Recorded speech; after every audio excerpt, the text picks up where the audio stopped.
Hi. I read 116 books last year, and today I'm going to be tier ranking them. We have Will Bark, If I See It in a Bookstore. This is the creme de la creme. These are like the books that ultimately changed my brain chemistry and were my favorites from the year. I feel like that's pretty self-explanatory. Underneath that we have Good Soup, Would Recommend. It's like, it's good soup. You know what I mean? Didn't quite get, I won't bark at it. I might growl, you know, but ultimately good soup, would recommend. Don't know what else to tell you. Underneath that we have readable, if not also enjoyable. And I feel like that's pretty self-explanatory. I read it, and in some cases I probably enjoyed it, but that's where it sits, you know, it's not that game-changing. Second from the last we have Sorry to This Man, and that is a direct reference to this meme. I hate to say it, I hope I don't sound ridiculous. I don't know who this man is. I mean, he could be walking down the street, I wouldn't know a thing. Sorry to this man. And I just think it encapsulates it perfectly. Last but not least, we have Should Have DNF'd. Don't think I need to explain this one, and I already know that there are a few here that I feel that way about. Respectfully, of course. Anyway, and this is gonna be a little bit of a long one. So grab a drink, grab a snack, and let's tier rank some books together. I suppose let's get into it. I will look for one off the bat because it was the first one that really kicked off the entire, like this channel wouldn't exist without this book series, and that is of course A Court of Thorns and Roses. Now, I am going through individually for this series and for a couple of others. Some series I've just got them as like an overarching image to represent like the whole series, but for acotar, for example, I will be going through book by book. Now I know it's obviously between these two. And you know what, I don't bark as much anymore, but I definitely get this like warm and fuzzy feeling and that's just for me. Do you know what I mean? Like I could be there with someone else and I'll still see acotar on the shelf. I think out of respect, I do have to put it in Will Bark If I See It in a Bookstore. However, its sibling, A Court of Mist and Fury,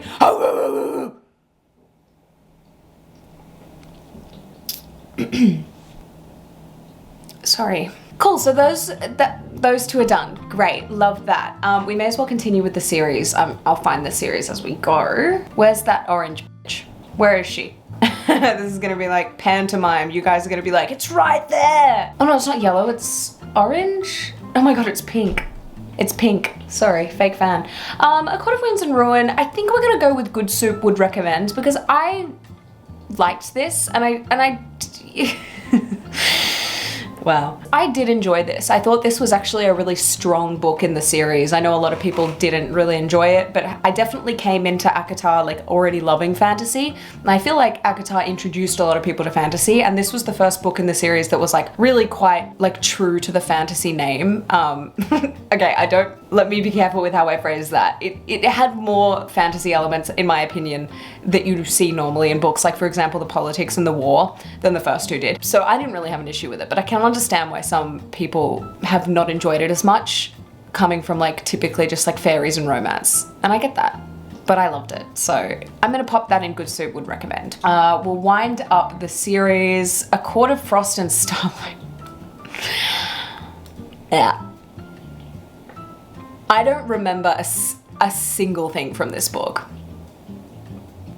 No, I don't. I don't think the series needed this as like a little palate cleanser. Like I truly don't. I thought we were on a roll here. So for this to be the fourth book, I kind of wish she released it like after the series was finished as just like bonus content, like a novella or something. I don't know, because that's all it is. But we'll move on. Lately, I've been thinking that I need to reread this book because I think I'll enjoy it more than what I did. I initially really like wasn't the biggest fan, but I look back on this and I think it might just be because it's the most recent one I've read. I have pretty strong memories of this book. So honestly, oh shit.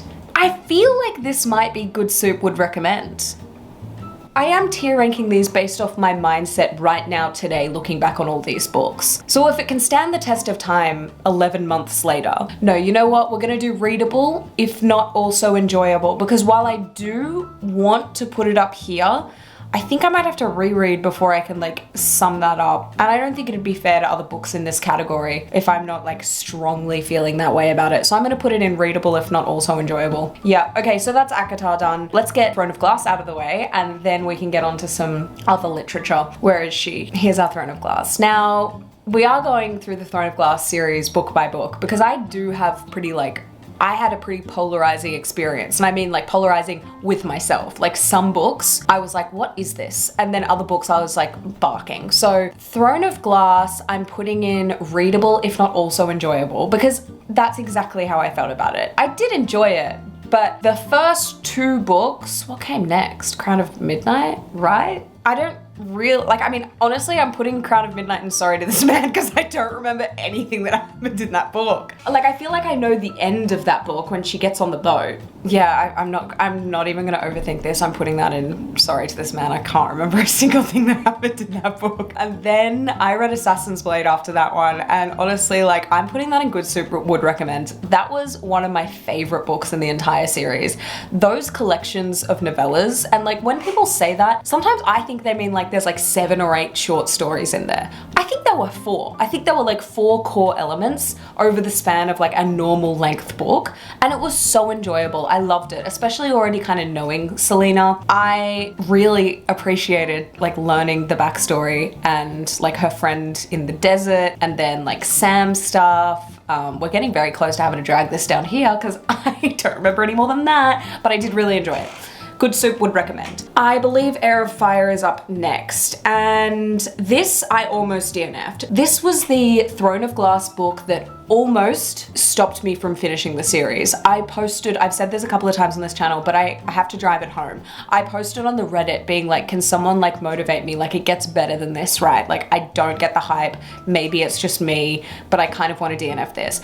But halfway through this book, it picked up, and then I was gone. Like the rest of the series, I was gone. So I am gonna put in readable, if not also enjoyable, because the back half of this book I was obsessed with, but the first half got to the point where I literally made a reddit.com post.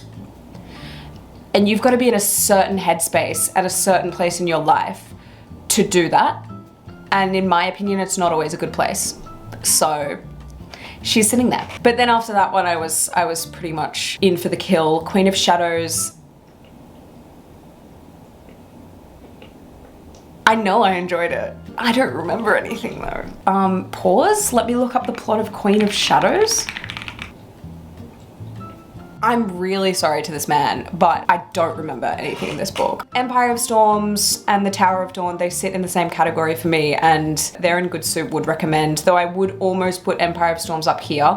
But I feel like these, like I did the tandem read, that's why I'm putting them together. Like I definitely, like if I didn't do the tandem read, Tower of Dawn would probably be down here, and Empire of Storms would probably be up here. But see, like there's a whole psychology aspect to it with me that I'm like, yeah, Empire of Storms improved the reading experience of Tower of Dawn, but Tower of Dawn probably also improved the reading experience of Empire of Storms, because anytime Tower of Dawn got boring, you'd be like, fuck yeah, time to swap chapters and go to Empire of Storms. So like, do you see what I mean? Do you see what I'm getting at from a psychological level? But I think I'm gonna put them both in Good Soup Would Recommend. And then this Kingdom of Ash, I mean, do we need to question this one? If you know, you know, and that was just like one of the great endings to a fantasy series, tied up all the loose ends beautifully. I read that book in like 2 days. I think it's 991 pages or something like that. And I didn't even, like I wouldn't have known. I was one with the characters. I was so lucky that the book after this one that I read was Fourth Wing. Like, are you kidding me? I would have been in the biggest book hangover ever if it weren't for Fourth Wing coming directly after that. So let's just put Fourth Wing where it belongs. I will bark at this if I see it in a bookstore. And yes, I know I didn't really enjoy Onyx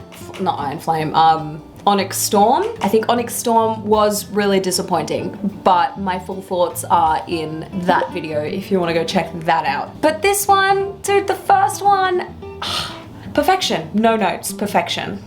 This is actually my dad's book, so I don't think this was meant to be in here. Technically I did read it though, so let's tier rank it. I'm putting this in Good Soup Would Recommend because that is exactly how I feel about it. My dad is a self-published author and he writes a mix of fiction and non-fiction, and this one is non-fiction and it's about our Indigenous community, the Aboriginal people of Australia. The idea that our government doesn't really know what to do with them because they live such a different lifestyle to us, and the whole idea of assimilation. And so this just basically asks like an open-ended question, like here's the info, here's some history, what do we do about it? Is this COVID related? And if it is, what do we do about it? Anyway, moving along. Ooh, Grapes of Wrath by John Steinbeck. Oh man, that was a beautiful book. Oh no, is it? I gotta be careful with my will bark, because I would bark at most of these books. I'm really good at picking books for myself to read. Ooh, this is a tough one. I wish there was a category like just in between it, but there isn't, and that's what makes this industry so cutthroat. I loved this book, and I'm putting it in good soup, would recommend, because that's how I feel about it. That is how I feel about it. A Sacrifice of Light by Azalea Ellis. I am putting this in good soup, would recommend. Tragically, I recently read half of a book called The Name of the Wind. It's a really well-known fantasy, and it turns out, whether it was intended or not, Name of the Wind had an eerily similar storyline at times to this series. And I don't know if this is true or not, it could just be a wild coincidence, but it feels like this series copied The Name of the Wind in some elements. But I'm disqualifying it from this because it pissed me off. The Southern Book Club's A Guide to Slaying Vampires. I remember I read this in an afternoon on a glorious sunny Sunday afternoon on the balcony, and I did enjoy myself. It was readable and it was enjoyable, so I believe it fits here. It's about a Southern book club, like this group of like middle-aged Southern women who get together to do a book club. They like thrillers or something, I can't really remember, but I do remember the plot, but I can't say it because I'll spoil it. I did enjoy it. I think it was quite fantastical, and it was a bit campy at times. It gets pretty mixed reactions, but this was a library book, so it didn't cost me a cent to read it, and I did enjoy it. Thursday Murder Club by Richard Osman. This is good soup, would recommend. Don't even have to question that one, that's easy. He's such a funny writer. I love his humor. I love the dry British humor. I loved the story. You follow a group of elderly people in a very swanky retirement village, and every Thursday they get together and try to solve a murder, and then a murder happens at the aged care home. They have to see if they can solve it in real time, and it was just a lot of fun. I love the oldies. I loved his humor. There were some really beautiful lines in there as well. I really enjoyed that. Song of Achilles. God, I was thinking about this morning. By Madeline Miller, I think that is. It's too small for me to read, but I think it's Madeline Miller. I know it's one of these two, but I don't think I'd bark if I saw it in a bookstore. Okay, I'm taking that way too literally. I don't actually mean I bark in bookstores often. Keyword often, sometimes. Yeah, I think I'm gonna put it in good soup, will recommend. It's a retelling of the Greek tragedy, Iliad, if you know what that is. And the writing is just so beautiful. It was just stunning. It was such a privilege to be able to read, honestly, and it taught me a lot about writing. But in terms of my like overall enjoyment, I'm gonna put it in good soup, would recommend, because it is good soup and I would recommend it. West with Giraffes by Lynda Rutledge. This is a historical fiction following this amazing true story about these two giraffes that were packed up and sent across from, I think, Africa to America by boat. And they get caught in this hurricane. What? Hurricane? I've never said that. I say hurricane. They survive. And so when they wash up on the shore or at the dock rather, in New York, and they work out these giraffes are still alive, they're like, oh, okay, cool, we'll keep going. And you follow the story of these two humans who, just to clarify, who have to drive the giraffes from the East Coast to the West Coast to take the giraffes to San Diego Zoo, which is where they were meant to go all along. And it was just great. It was a really, really fun read. It caught me completely by surprise. So would definitely recommend that one. Beartown by Frederik Backman. I think, oh, it's so close between these two. I'm not kidding, like I wish I could put this one like somewhere right in the middle. I love how I'm like, oh, I've got to be picky about my will bark in a bookstore tier, and it's Fourth Wing and Acotar. Oh fuck, this one's really stumped me. I don't know what to do with this one. I think I'm gonna put it in good soup, would recommend. Yeah, I'm putting it here because that is a good tier to me. Like, that's a great tier. I'm overthinking this, can you tell? How do you describe Beartown? It's about this hockey-obsessed, very small, very remote town in Sweden, I think, from memory. Their junior hockey team, which is like, it's a big deal. Like, they get, you know, community sponsors and whatnot, and they've kind of put the town on a map. They have this really big game, but then one of the players does something really fucked, and the book is basically watching the town make a collective decision. Should we sweep this under the rug or should we address this, even though it means we might like lose the success we have with our hockey team? It was a pretty devastating book in places, but I thought it was really beautifully written, and I thought the author gave, yeah, what was due to that kind of situation. 1984. Now, I'm a little bit, so I read this for the first time I started it on Christmas Eve. I don't know, I'll let you know. As soon as I know why, I'll let you know. I did really enjoy it, and it was probably gonna sit up here in Good Soup Would Recommend until recently I found out that it's apparently a direct copy of this Russian book, I think called We. I'm not sure, I have to check on that, but apparently it's like literally like concept for concept is just completely copied.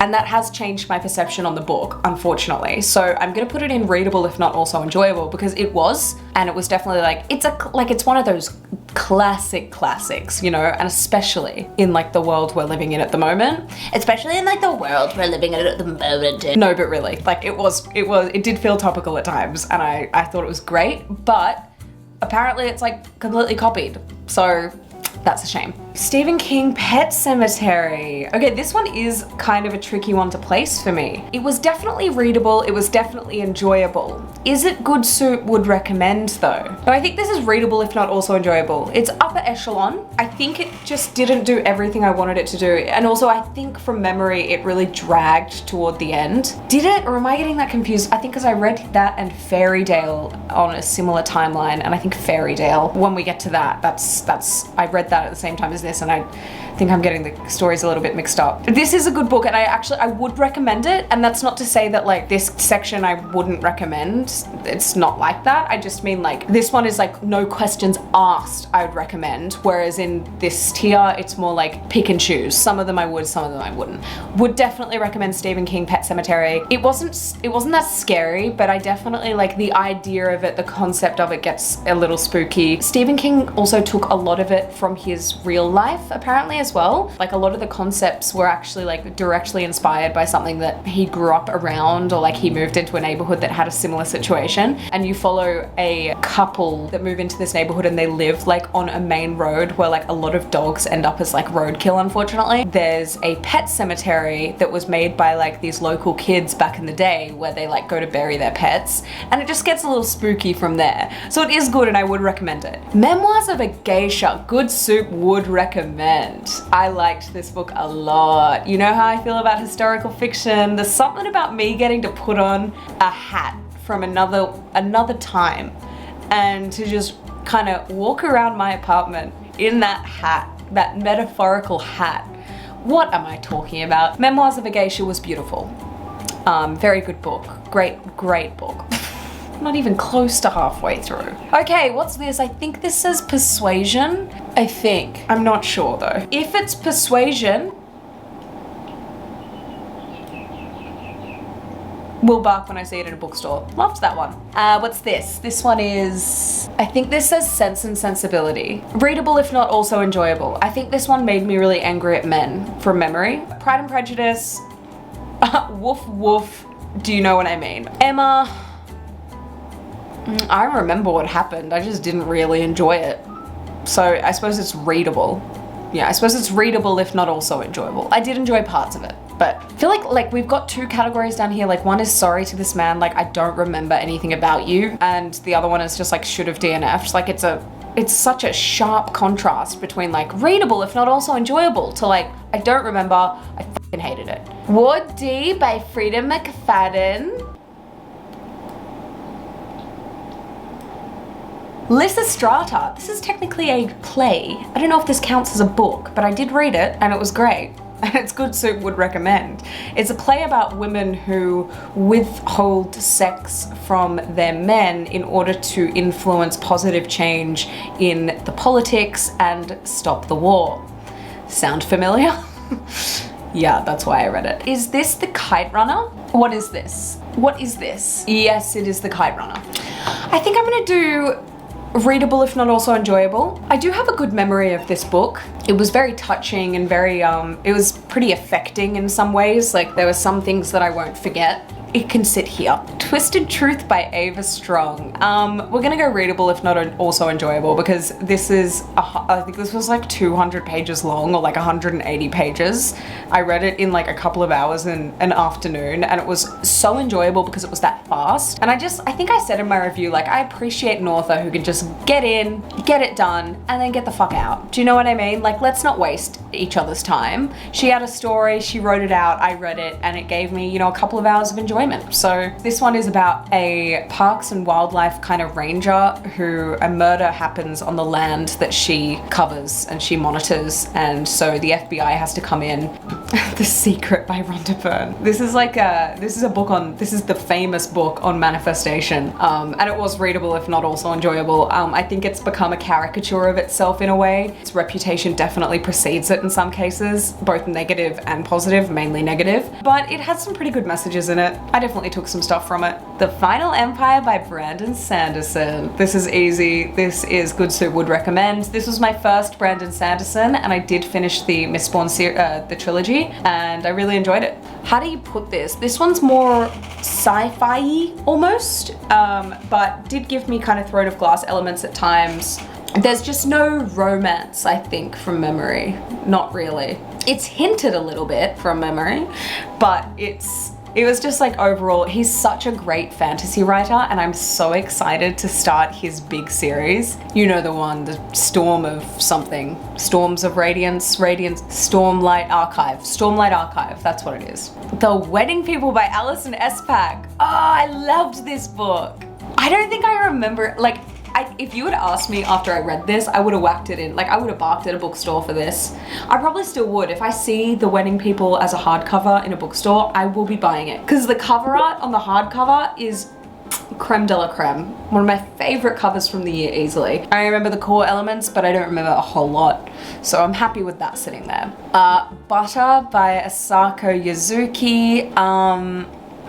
This is for a reading vlog that I haven't edited yet, and while I did kind of enjoy this, I should have DNF'd it, like nothing happened. I finished it for the sake of finishing it for sure. The first like 30 to 40%, I was like, oh, I'm interested. But by the 70 to 80% mark, I was like, are we going anywhere? It's a translated Japanese novel. It's technically a thriller. It's about this young journalist who goes to meet a convicted murderer, quote unquote, because like there's no direct evidence that she murdered these men, but she is in prison for murder. They say that she like killed them with her food, and she was a great chef and stuff like that. So this young journalist goes and like develops this like interesting kind of relationship with this woman, and develops, honestly, the book is a lot about butter. I was salivating for a lot of it, but yeah, it was good, but the ending was just fucking like, nothing happened in my opinion. It had promise. Lord of the Ring. Okay, we'll start with The Hobbit then. Sorry to this man. Please don't look me in the eye. Please don't look me in the eye. I don't remember anything from these books, to be honest. No, okay, I do remember The Hobbit, but I am gonna put it in this category because it's like, I don't really remember that much. All I remember is that it took him like 2 pages to describe how tall the mountain was. And that wasn't really the style of writing that I'm a huge fan of personally, so that's why that's sitting there. Can we get the Fellowship of the Ring before I do Two Towers? Where is it? Oh, I think this is all 3. Yeah, this is all 3 books. This was a landscape image. This is all 3 books. It's just the portrait has like cut it right between the 2 other books. And I'm going to put the Lord of the Rings series in readable, if not also enjoyable, because honestly, I don't think I'd recommend Lord of the Rings to people. I think it is a little bit dated now, and I think there is more accessible and exciting fantasy out there for my tastes. So while I am glad I read that this year, I'm just gonna, it was readable and I did enjoy. I think Two Towers was my favorite of the 3. Beach Read by Emily Henry. I gave this 5 stars for the record, and there's a really big part of me that wants to put it in sorry to this man because I don't remember a single thing.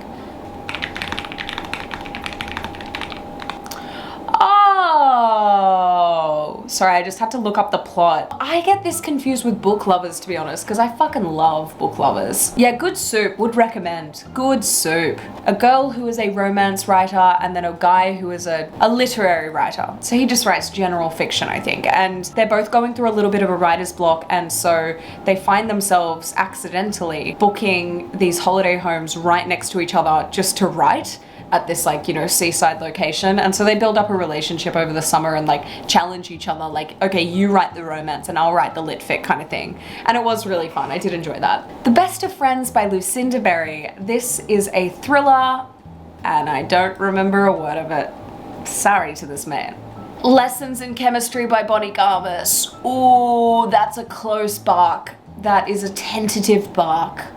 I'm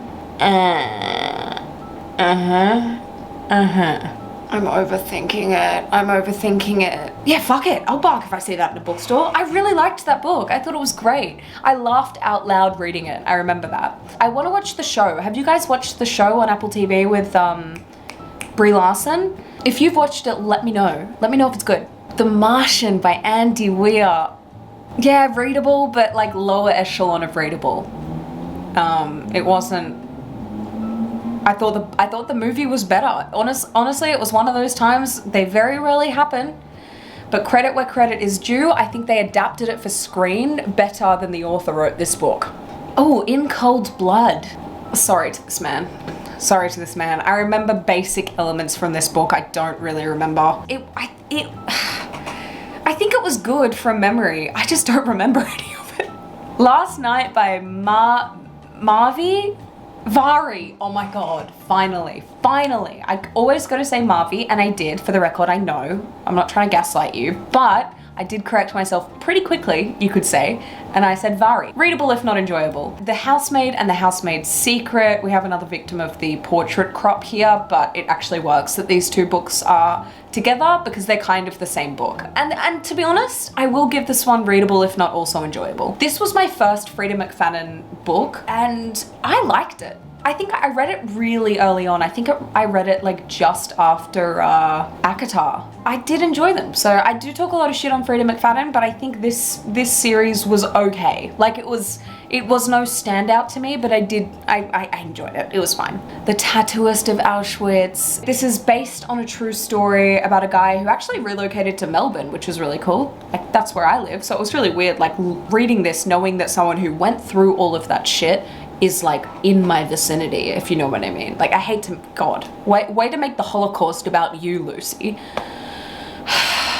It's a fictitious in-way retelling, as they all kind of have to be when you're doing a true story, of his true story of being the tattooist who had to tattoo literally the numbers on people's arms in the concentration camps. And it was so touching and moving and awful, and it was a romance at times. Yeah, it was definitely a very good book and I would absolutely recommend. But I don't think it's good practice to bark at a book that covers World War II, personally. If you want to go bark at Holocaust material at your local bookstore, be my guest. Remarkably Bright Creatures by Shelby Van Pelt. I adored this book. Good soup, would recommend. A lot of my enjoyment is because the cover is so beautiful. And I won't lie to you, I'll tell it straight to your face. The cover is gorgeous and I like the book a lot because of that. But no, it's a really sweet story. It's about a woman who lost her son a while ago. I can't remember if he went missing or if he was dead. I think he went missing. I can't really remember though. But she takes a job at the local aquarium as kind of like an overnight cleaner. Like she doesn't have that intense duties. She just kind of goes around and like sprays the glass and cleans it and does a little bit of mopping and that kind of stuff. And she starts to notice the resident octopus in the aquarium is like going walkabout at night, and she develops this sweet little relationship with it, and they just have such a fun rapport, and I loved octopuses after reading that. So The Reappearance of Rachel Price. Yeah, readable if not also enjoyable. I do remember a lot of this. It's about a woman called Rachel Price who went missing like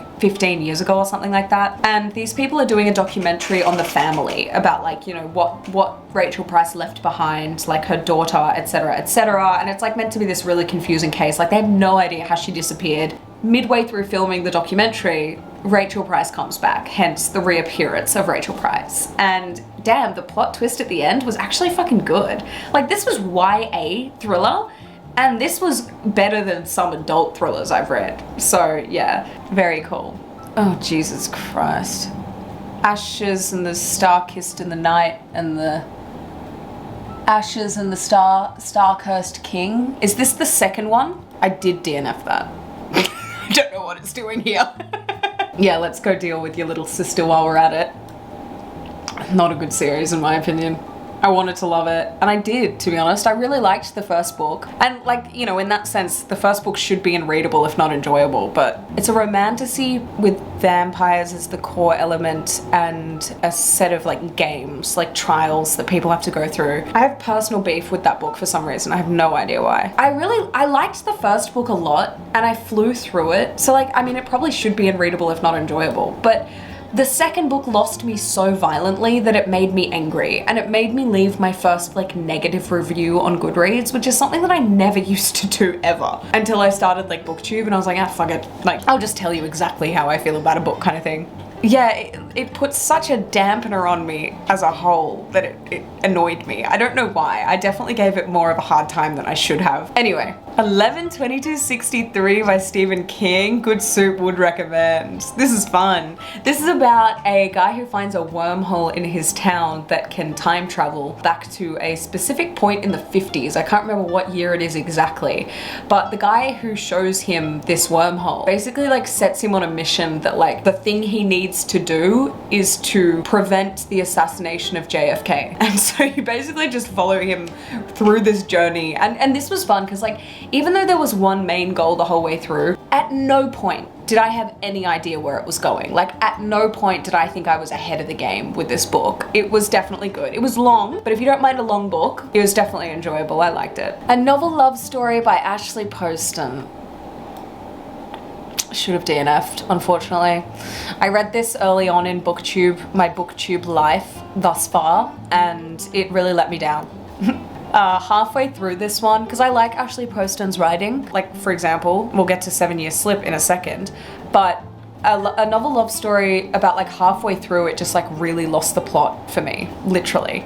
It's about this girl who is traveling through this small town and there's a storm or something happens to her car, I don't know. Classic, she has to stay there overnight. But she works out that this is like the exact town from a book series that she loves. And so she's just in this like fictitious town with these fictitious people existing with them as humans, and they don't know like that they're not real kind of thing. And it's a bit of a trip, but yeah, halfway through it just really lost me. It felt like, I don't know if it felt rushed or if like she didn't really know what she wanted to do with the story, but yeah, it lost me and I wouldn't have minded DNFing looking back on it now. Naturally, when I was placing one of my favorite books from the year, I lost footage for some reason.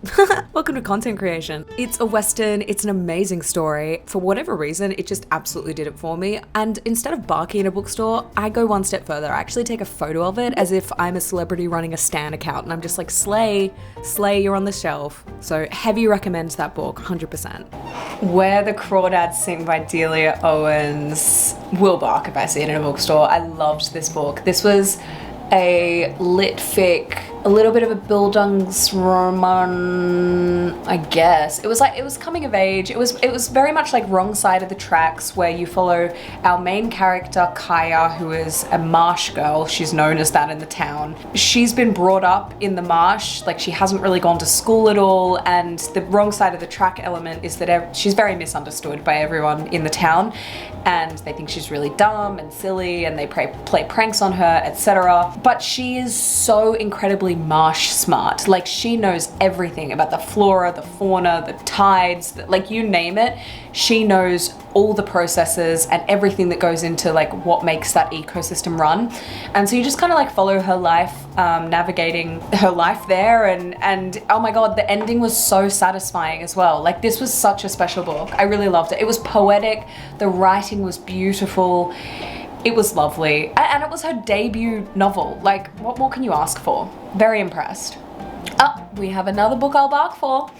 Game of Thrones by George R. R. Martin. The first one in the series, I don't know how he does it. Let's add the second one while we're at it. I'll bark if I see this in a bookstore. Like, it's so good. He does fantasy exactly the way I like it. He does high fantasy with incredible politics, and the magic is also just like, it's like just believable. Do you know what I mean? Like, I know there are dragons in there, but I feel like we could all agree that dragons are a little bit like a woolly mammoth. Like, yeah, we've got proof we had a woolly mammoth, but none of us have ever seen one. You know what else we haven't seen before is a dragon.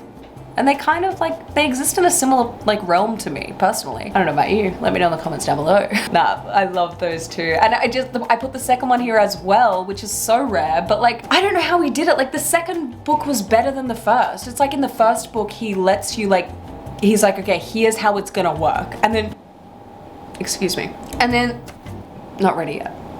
And then in the second book, he's just like, okay, let's go now. Lightlark. Alex Astor, I think this one was. Readable, if not also enjoyable. I thought it was alright. I think this book gets a lot of hype, and it also gets a lot of bad press. I sit somewhere in the middle. I completely understand why people love it, and I also understand why people hate it. I just couldn't care like strongly one way about it on. Could I have another try at that sentence, please? I just don't care strongly one way or another about that book, so. Readable, if not also enjoyable. The Perfect Marriage by Geneva Rose. I should have DNF'd this one. I think I remember my Goodreads review as like, the husband is like such a fucking moron that it becomes comical, but like not intentionally. Yeah, this one wasn't that great from memory. Encyclopedia of Fairies by Emily Wilde. Readable, if not also enjoyable. Definitely enjoyable. This one was really sweet. This was just one of those like sweet books that like wasn't really trying to be anything that it wasn't. It was just like Emily Wilde was like, here's a book about a student who's doing a thesis on all of the different fae folk around the world. And she's been traveling all around the world, and the book starts when she is at her final destination for her research, and things just get a little bit fantastical and whimsical, and yeah, it was fun. It was enjoyable. The Wildest Son by Asher Lemmy. Sorry to this man. Oh, I do know the plot of this, but I don't remember anything really. It's about this girl who is like weirdly convinced that her father was Ernest Hemingway. So she decides that she too is going to become like a famous writer, and she keeps trying to find her father, and that's basically the story. I don't really remember much. It wasn't bad, but I can't put it anywhere else apart from Sorry to This Man. The Nightingale by Kristen Hanna. Good suit, would recommend. World War II fiction. Sorry, I need water. I'm just like leaving you halfway through one. Yes, this one is World War II historical fiction, and you follow these two sisters who are viewing the war from very different angles. One of them wants to do more and rebel and make a difference, and the other one is a little bit more, has a little, you could say she's got a better grasp on self-preservation. That's probably a good angle to take with that, but it was a beautiful book and it made me cry. One of the only books that did last year. The 7 Year Slip was good soup, would recommend. This was my first book of hers and I really liked it. It's about an apartment that there's something that triggers it, and when you walk through the doors, you might walk through into this apartment, but 7 years in time difference. I think it's one way or the other. I know it's definitely in the past. I can't remember if it's 7 years in the future as well though. Yeah, it was a great concept, great rom-com, and I would love to see this made into a movie if it hasn't already been picked up. A Little Life by Hanya Yanagihara. Oh, this is an almost bark. This is an almost bark. I'm gonna put it in good soup. Would recommend. This is a beautiful book. This is, I think it's a buildings romance. Can you tell I just learnt that word this week? Just very excited to use a new word. Yeah, beautiful book, like heartbreaking, deep. It made me feel like literally every emotion, and I absolutely recommend this book. I feel this is just a very mature piece of work and it covers some really heavy stuff. I would check content warnings if that's something that you would be worried about, but if not, I highly recommend. It's about these 4 guys in New York who know each other since college, and you basically follow their lives up until I think they, you know, the book finishes, they're in their like 60s or something. But you follow basically their whole lives, like ups, downs, success, failures, relationships, love, like all of the above, like disabilities, death, trauma, everything. Yeah, it's really heavy, and I like cried like a baby reading this, but yeah, definitely recommend. That has a place in my heart, and I would almost bark at it in a bookstore, I'll be honest. The Bookbinder of Jericho by Pip Williams, an Australian author. And this is readable if not enjoyable. I will say the book is readable. The actual paperback of it is enjoyable because it's like the pages were like thicker than normal. Not sure why. I think they just put more money into the budget for the printing of this paperback for some reason. I'm not complaining. The reading experience with that paperback was I was having the time of my life. The book inside is all right too. It's just like, I think it's just about these girls in World War I who take over elements of like the printing press and the bookbindery, I think, while the men are at war. And yeah, you just follow their lives. But I did enjoy it. I think I read it in like one night. I was just kind of like sitting on the couch, and I attribute that entirely to the pages. They were so lovely to turn. Wild Love by Elsie Silver. All the Light We Cannot See by Anthony Doerr. This one gets compared to The Nightingale a lot, and the covers are almost identical, so you can understand why, but they all are, like, this is another like World War II historical fiction, and it just didn't do it for me, to be honest. Like, I was going to put it in readable if not also enjoyable, but like I don't really remember anything from this book. It just didn't do what it needed to do for me. Like, subjectively, it just wasn't it just didn't butter my biscuit, okay? What do you want from me? From Blood and Ash by Jennifer L. Armentrout. I'll put this one in readable if not enjoyable, because I definitely did enjoy it. No, I have to put it in Sorry to This Man. Because even though I enjoyed it, I don't remember anything from it. And your sibling can go in there as well while we're at it. I think I actually read 3.5 books from this series. I don't know if the third one's here. I definitely did read it last year. No, it didn't survive when I uploaded all the images. Yeah, the series unfortunately lost me a little bit along the way, and that's a shame. The Butterfly Garden by Dot Hutchison. This is a book. Good start. Let's put it in readable if not enjoyable, because I would put it in Sorry to This Man, but I actually do remember a lot of it from the perspective of this investigator in an interrogation room with a victim, and he's trying to understand, like, she was being kept against her will, and he's trying to work out like why, like if she knows anything, like what does she remember, etc. And the other half of the story is told from the perspective of like inside the Butterfly Garden. It was creepy, but I really liked it. It was like one of those car crash things. Like, I just had a morbid fascination with it, and I believe it's on Kindle Unlimited. The Bell Jar by Sylvia Plath. Readable if not also enjoyable. This was enjoyable. This is a book about a young woman who is slowly going mad. The writing starts to reflect it, but it's so clever, and it was so fun because it was like Sylvia Plath, she wrote it in a way that you would read something that the character says or does and you wouldn't blink, like you wouldn't think twice about it. But if you took a step back, you'd be like, oh, that's psycho. Like, that is psycho that you would do that. And so she had a really clever way of showing you how easy it is to like justify yourself when you're going mad. So I really enjoyed that. Oh my giddy aunt, The Zodiac Academy. Hello, darkness, my old friend. I don't know what to say about this series. I feel like I've said enough. There are 2 authors and no editor. What's with that? Against every bone in my body, I have to put this in readable if not enjoyable. Because there are parts of this book that are absolutely unreadable. And there are parts of this book that are absolutely enjoyable.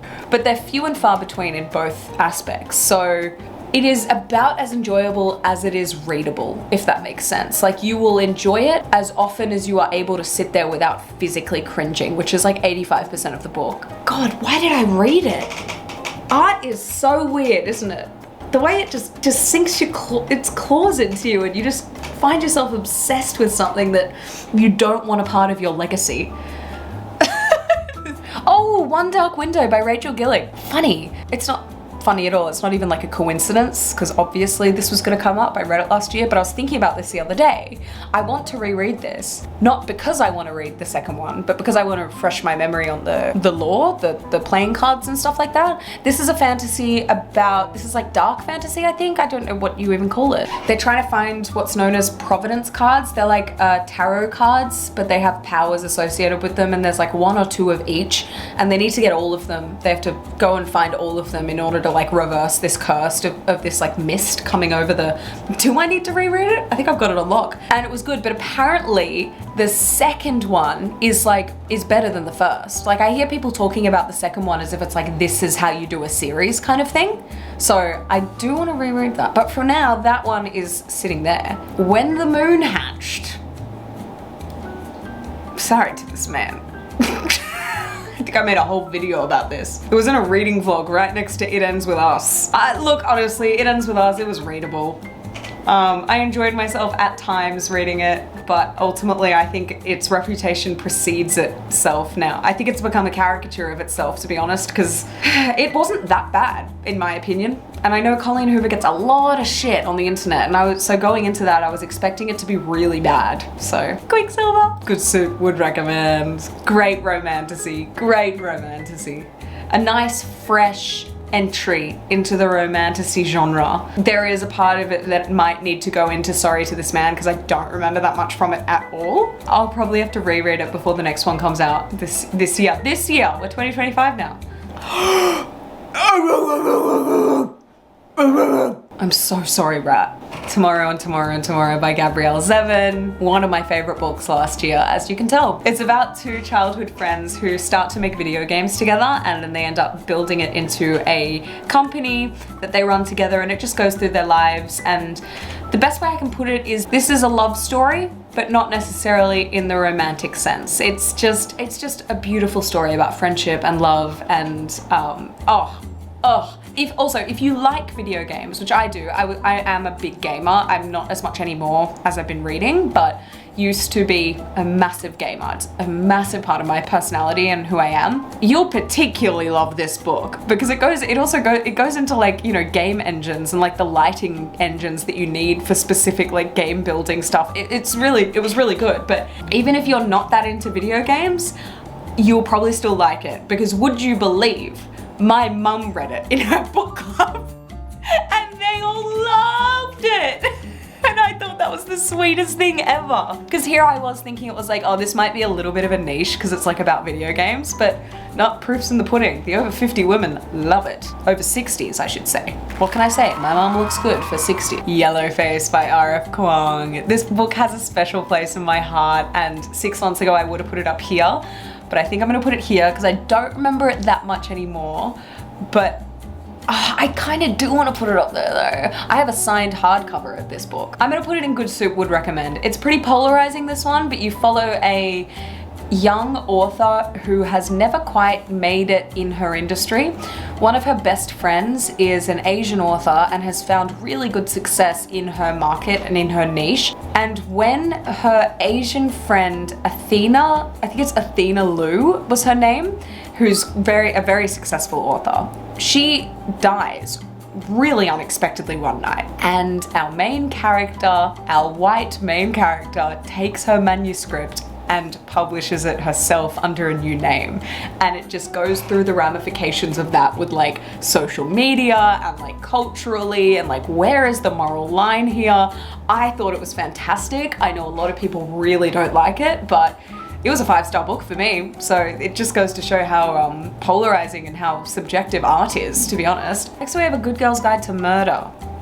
This is another Holly Jackson, and this goes in readable, if not also enjoyable. Let me see if I can remember the plot of this real quick before I am happy with that placement.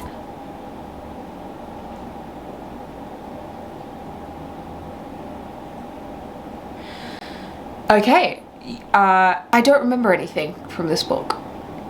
Sorry about that. Book lovers. Rough. This is my favorite Emily Henry. I think it might deserve to be in Good Soup, would recommend. It's a perfect, it's so good. It's so good. Yeah, fuck it. I'll put it up there. I mean, Emily Henry is like one of the only romance novelists that I can read and be happy and excited and not like cringing my way through them. So I love Emily Henry for that, and she deserves a top spot on my tier list. And I bet she'll wake up tomorrow feeling extra proud of herself. Oh my God, The Great Alone by Kristen Hanna.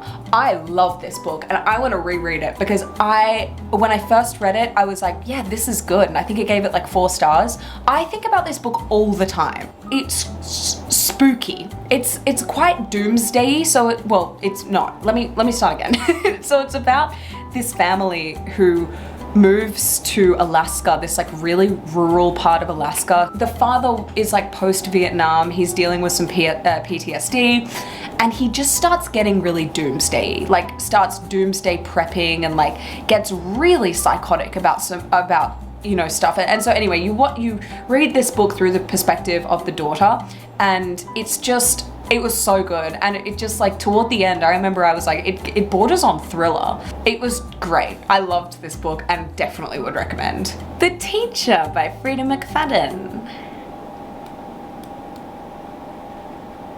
I don't remember a single thing from this book, and I don't think I liked it either.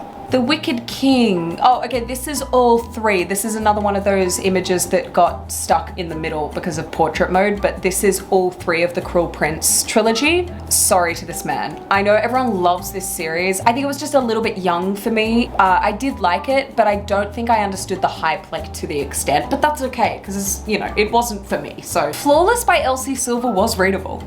I won't lie to you. That was the first cab off the rank for me with Elsie Silver, and it survived. It was readable, if not enjoyable. I think I enjoyed some of it. I don't remember much of it, but I remember I enjoyed some of it. The Inheritance Games, readable. It's the best way I can describe this book is like Knives Out, but for preteens. And that's great. It just wasn't for me. Nothing Can Hurt You by Nicola something Goldberg.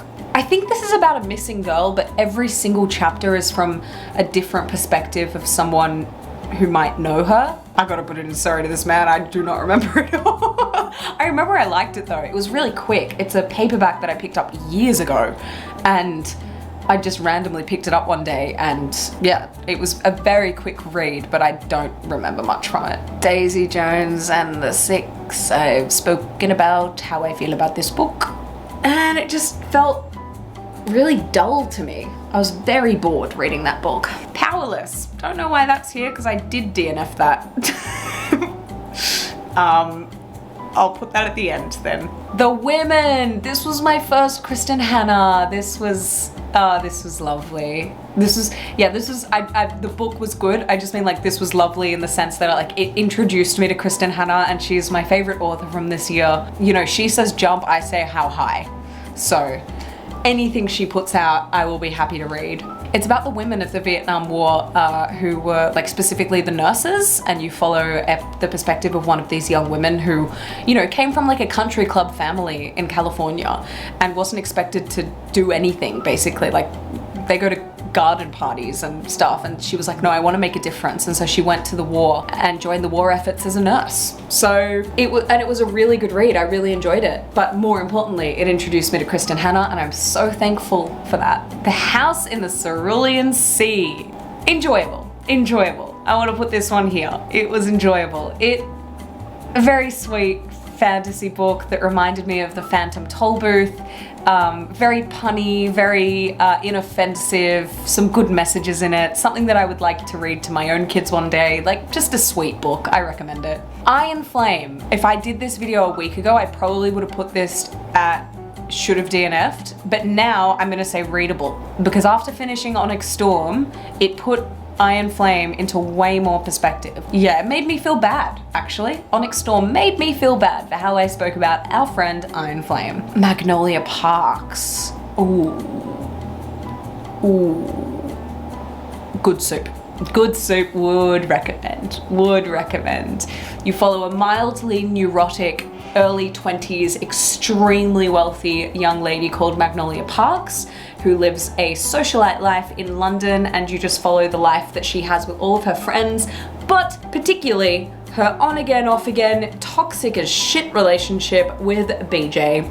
And I love it. And I haven't read any more in the series yet. I'm excited to start Daisy Hates, but there's only so many hours in a day. Do you know what I mean? Phantasma. This is cute. This is another like romantasy with trials as the main element, like a competition. Definitely readable, if not also enjoyable.